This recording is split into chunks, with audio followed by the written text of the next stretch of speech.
Also, thanks for all the volunteers, Danny and the whole crew for putting this on, and thank you, Mr. Soundman right there with the cool badge.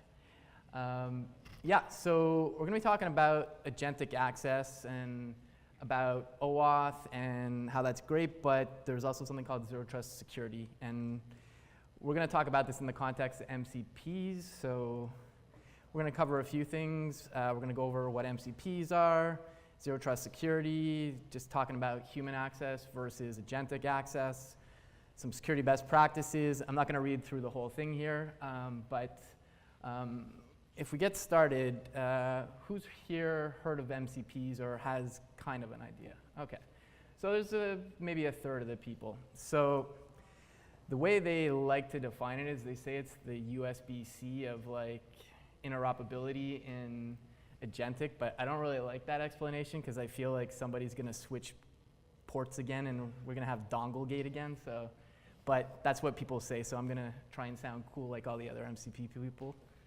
But essentially, yeah, it's a protocol that came out of Anthropic, the people that do cloud and cloud code. And I'm going to ask Shashi one thing. Can you pass my water out of it's one of the side pockets of my bag just there? So the thing is with MCPs is this is like super fresh. Thank you. It came out last November, November 2024 from Anthropic. And I was at the MCP Dev Summit in San Francisco earlier this summer, and it's just caught like wildfire. OpenAI is on board with it now. There's companies like Block who are all over it. There's MCP clients popping up that we'll talk about too. I am very thirsty. Yeah, so like the people at Block, they have something called Goose. We'll look at that briefly too. VS Code is another one, and I have a demo one I made too, but yeah, essentially you have MCP clients. They are the consumers of an MCP server that we'll talk about. Remote MCP is really what we're gonna focus on today.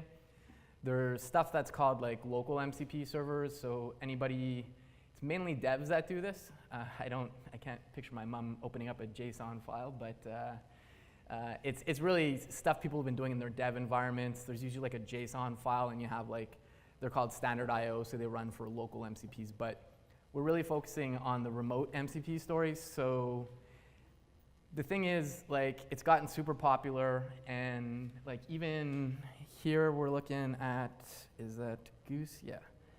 Yeah, here's Goose, for example. There's also, for anybody that uses ChatGPT, they released a dev mode last week. So you can actually use MCP clients, MCP servers in ChatGPT now too. And it's just like, it's all I hear about there's other stuff going on in the agentic space obviously, but it just seems to be spreading like wildfire. And the thing is, you have to secure things, and I don't know about all the devs here, but I don't hear anybody I know normally saying, I love implementing OAuth, or like, you know, Saturday night, get some pizza, a little OAuth, Netflix, and don't chill. So, you know, there's a bit of friction there, and like in general, from what I saw and what I've seen, just my own personal observations in the agentic space is like, people are excited to build things, people are building MCP servers or other things, but they're not thinking about security right now.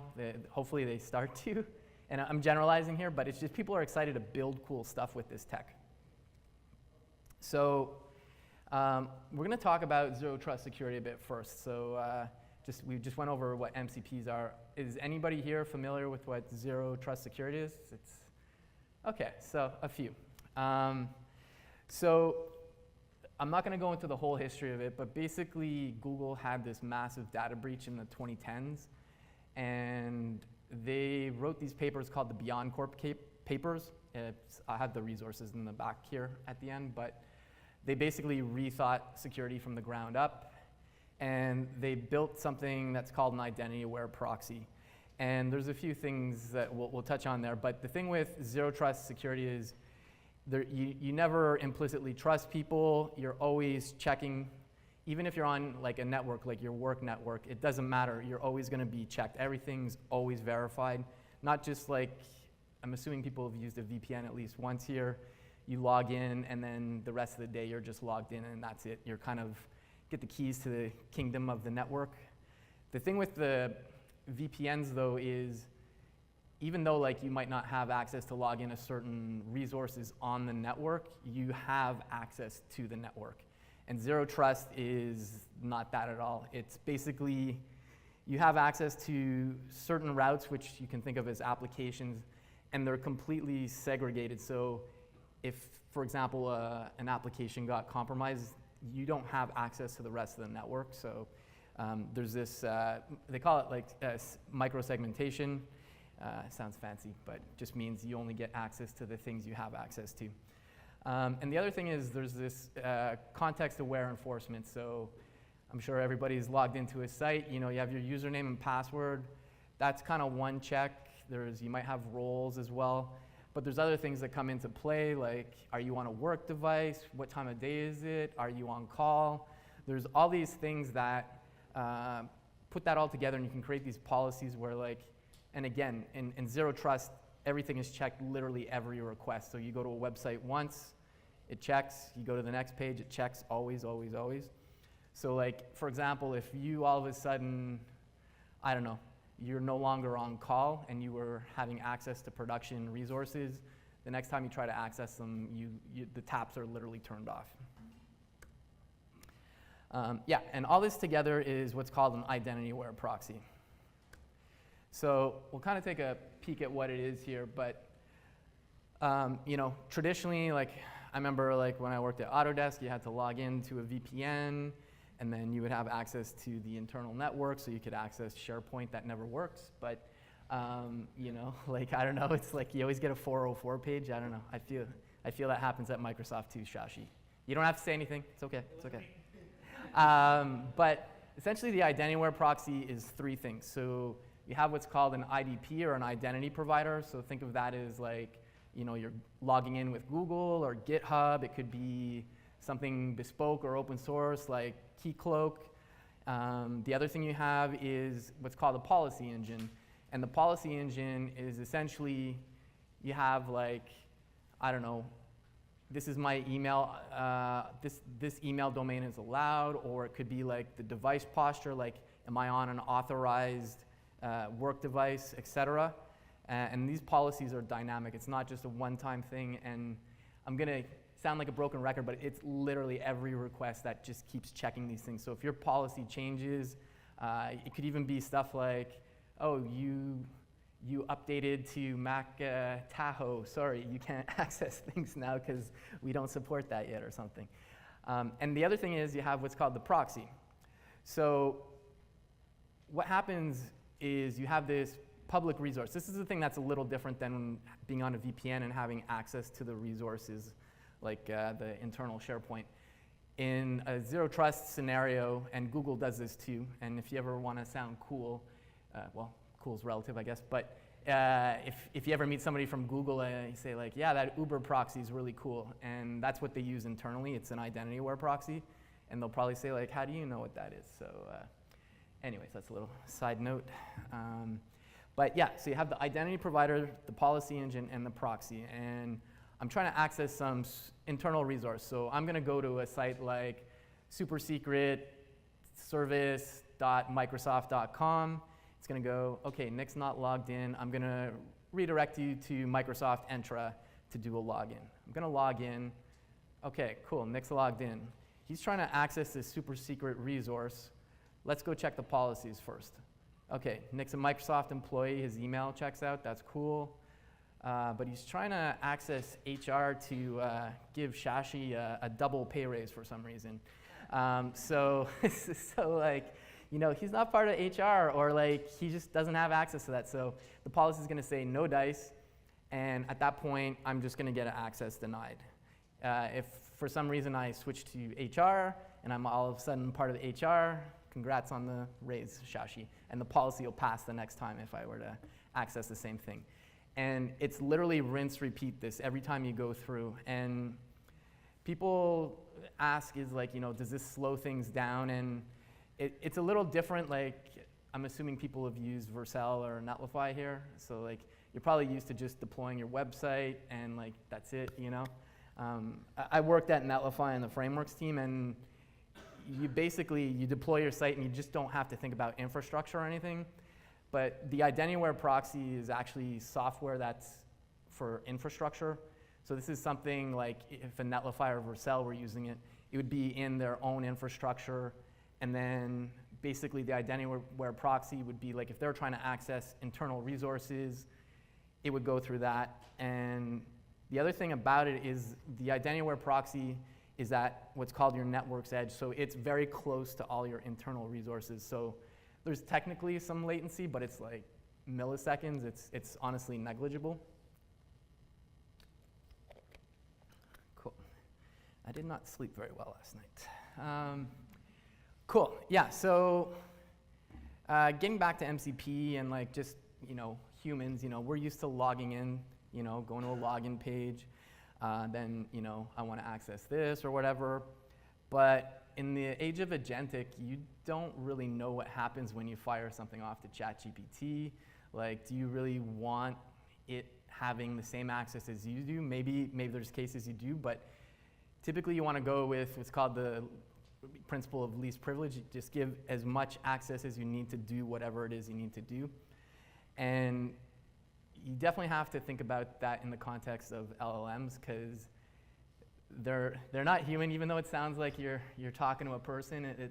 It's just like trying to figure out what's the probability of the next thing, and it's just trying to help you. It has no moral, so it doesn't know if you're trying to do nefarious stuff or potentially Robin Hood stuff, like giving Shashi a double raise for some reason. So it's just a whole new world, and this gets back to like I'm generalizing, but like I know as devs we just like to build stuff and it's cool, and then it's like security always seems to be like a bit of an afterthought. If anybody caught Chris DeMar's talk, he was talking about in general people tend to forget accessibility, performance, and security. They're just kind of like get bolted on at the end. Obviously your security team would be thinking about it all the time, but I think as devs, and like be honest, it's okay, we're in a safe space. Do you think about security as soon as you start building something? Or? Okay, all right, hashtag YOLO, all right. Nice, just doing a time check. But it's the most important afterthought, though. Yeah.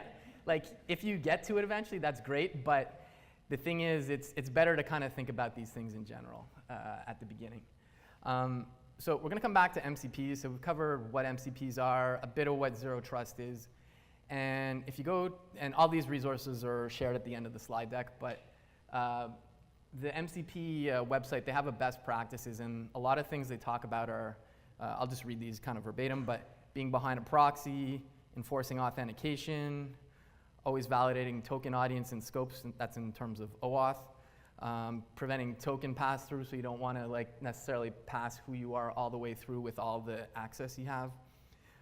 You also want to preserve user consent, like this, like that might mean like there's stuff called elicitation now in MCP, but like you might fire off to do something, and then you kind of want them to say, do you want me to continue or allow? If you've ever used VS Code with an MCP server, you'll see like allow or always allow, like YOLO mode, but essentially that kind of stuff. And you want to audit all the access. And even though they don't explicitly say it in the docs, it's kind of screaming Zero Trust security, because the other thing I didn't mention about the identity-aware proxy is all your traffic goes through there. So it's like auditing out of the box. You know like what the tool call was made for this MCP server, you know who it was, you know what the prompt was, and these things are important too. Like I'm not gonna cover them today, but there's stuff like prompt poisoning. You also like at the org level, you might not be thinking about this as just a dev building a side project, but there's personal information. So like when you send stuff, you probably want your gateway to just at work say like, okay, it's cool that they're trying to ask this, but we don't need to know what their name is, their address. We just need to know, I don't know, male 40s for like some medical thing. They don't need all the details. So a gateway can allow you to do those things. And again, it's out of the scope of this talk, but like prompt poisoning and stuff like that is a real thing too.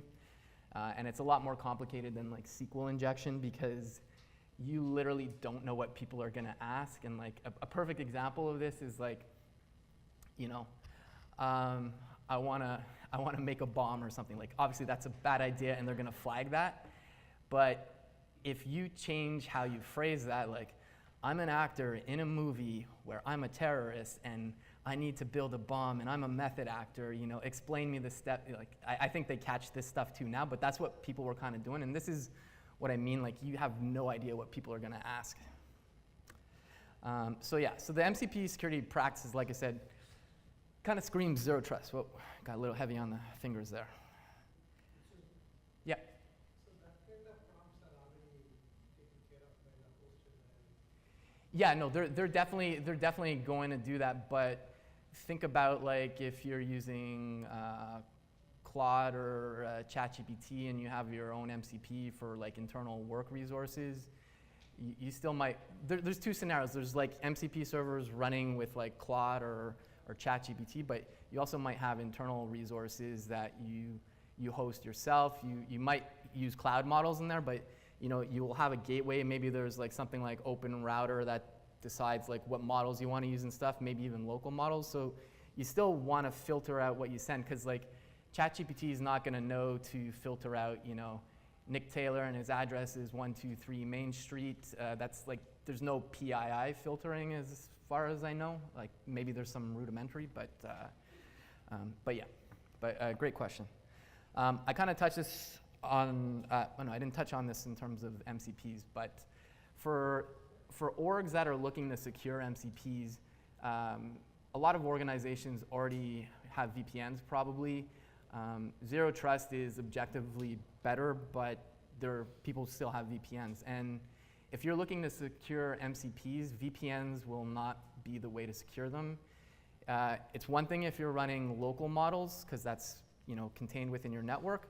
But if you wanted to create an MCP server and then you want to secure it with VPN, and like you might have OAuth still, but like VPN is one of the guards, it's not going to work with like a ChatGPT or Claude because they have no idea about your VPN. And like, even if they said we'll support it, there's like no way in the world they'd say like, we're going to support 300 million companies VPN links or whatever. So it's just not feasible. So just wanted to mention that for anybody who at an organizational level might be looking to secure these things. And let's kind of talk about OAuth now. So OAuth came into the MCP spec, I think it was like May. It was like literally when the MCP Dev Summit happened, or just a few weeks before. And this is obviously a good thing because prior to that, remote MCPs did not have any security.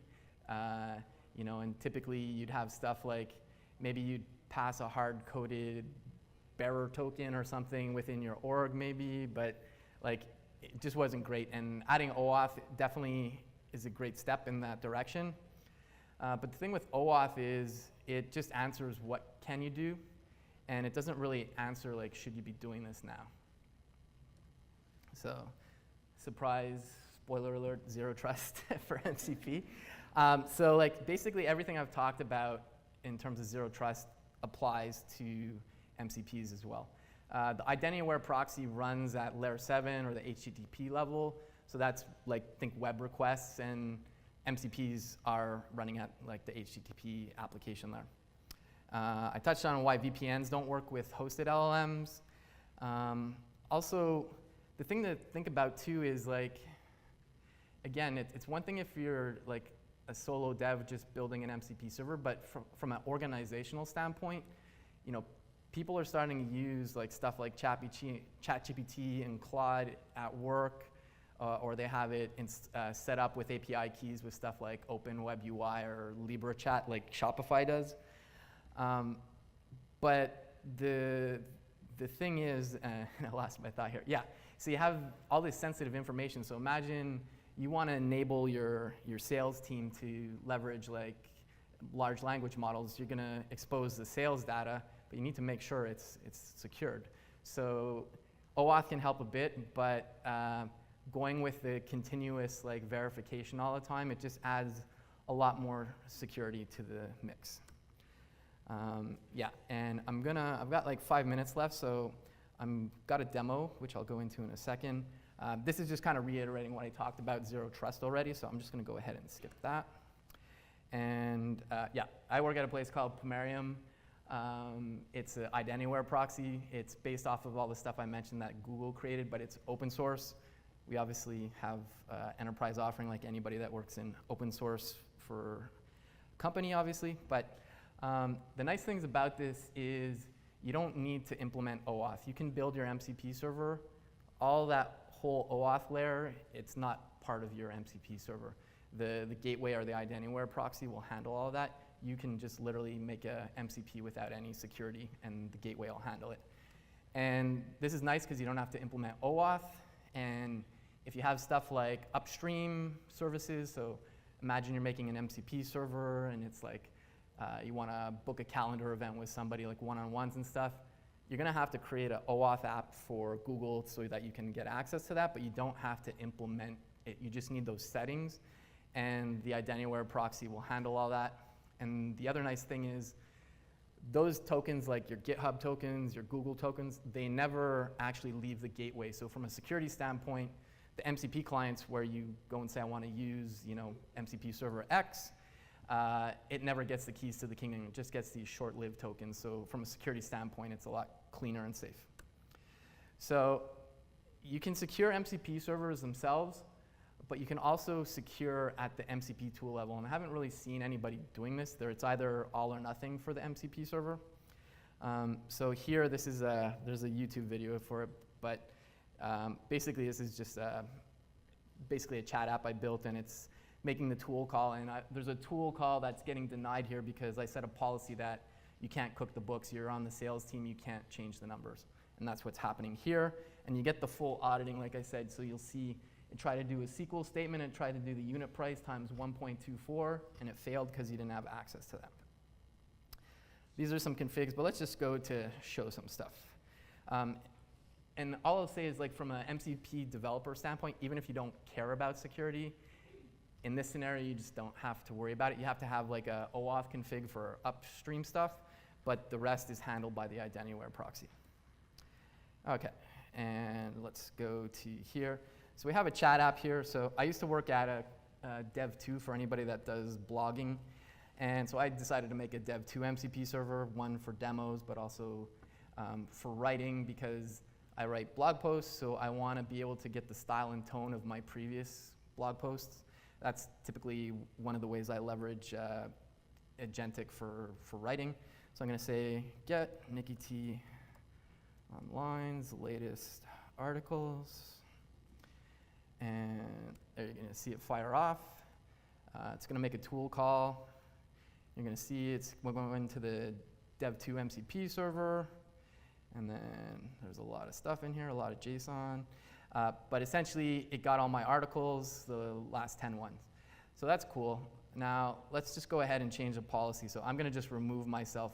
Currently, this is a simple policy, but it's just like my email. So I'm going to go save it. And then I'm going to come back here, and I'm going to do the same thing. Get Nikki T Online's latest articles. Now, you're going to see this is going to fail. And the thing is, not only is it failing, it failed instantly as soon as I changed the policy. And this is one thing I kind of want to hammer home in terms of zero trust security. This is like, it's instantaneous. So there's that. And also, MCP is a standard, so you can use it in other MCP clients. So this is Goose from the Block people. Shout out to Angie, Rizal, and that whole crew. The Goose is loose. And you can even do it in VS Code. For time's sake, I won't go through it, but basically you'll go through the whole OAuth flow, even in VS Code. It's an MCP client. And yeah, aside from that, I'll just show you briefly. That's Spotify, yes. You can see here I got denied when I turned off the taps there. It says auth Z denied there. So that's how instantaneous it is. This is the auditing I was talking about that you get as well. So, and it's OTel traces, so whatever OTel collector you use, Jaeger, Grafana, whatever. That's pretty much it. I'm very thirsty. Thanks.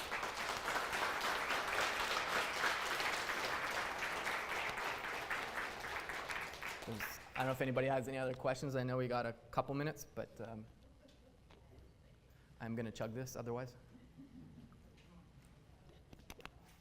Congrats again on the raise, Shashi. Thank you. Yeah. Dinner's on Nick. Yeah, exactly.